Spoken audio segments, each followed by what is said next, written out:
suis éleveur border collie à la base et j'ai dérivé sur un élevage de moutons. Et tous vos chiens travaillent de la même manière? Il y en a qui sont plus spécialisés? Lui est un petit peu plus formé car il travaille plus souvent avec moi et les autres travaillent aussi comme lui, quoi. Et nous sommes prêts pour une démonstration de votre beau travail avec Haribo. On va faire passer les moutons entre les deux lots de barrières. On va les pousser un petit peu plus loin et il va me les ramener.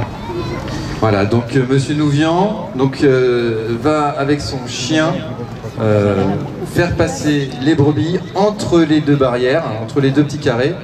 Et donc ce qu'il faut savoir, c'est que le chien, instinctivement, ce qu'il fait, c'est qu'il ramène son troupeau auprès de son maître.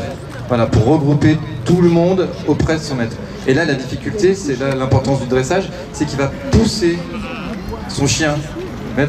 Son chien va pousser le troupeau vers l'extérieur. Donc ça, c'est contre l'instinct du chien et c'est là où on voit si le chien est bien dressé ou pas. Alors est-ce que c'est vraiment instinctif chez le border collie de s'occuper comme ça des troupeaux, de les mener, ou est-ce que c'est quand même un travail d'éducation? Alors instinctivement, il a ça dans le sang, hein. C'est un chien qui est depuis très longtemps sélectionné pour s'occuper des troupeaux, donc il a vraiment ça dans le sang.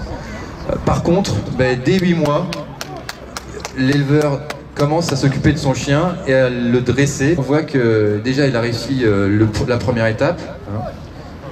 Et donc là vous voyez, il lui dit à gauche et il passe à gauche. C'est quand même merveilleux. Et donc il obéit vraiment juste à la voix, alors que là on entend Monsieur Nouvion est loin, nous on parle fort, il y a les haut-parleurs, et le chien arrive à entendre la voix de son maître et à obéir aux ordres. Le chien est concentré et effectivement, même avec la sono, il arrive à entendre. Par contre, lorsqu'il veut travailler plus loin, il a un sifflet qu'il peut utiliser et après il y a des codes avec des nombres du sifflet et donc il saura qu'avec un nombre de sifflets c'est à droite ou à gauche ou c'est l'arrêt. Ouais, mais là il n'a pas le sifflet.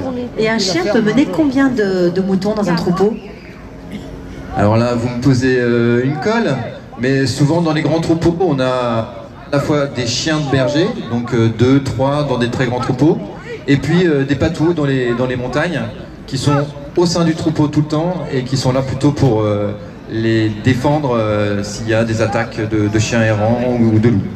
Et est-ce que les moutons sont habitués aux chiens? Ils ont encore peur du chien? Comment ça se passe la relation entre le mouton et le chien?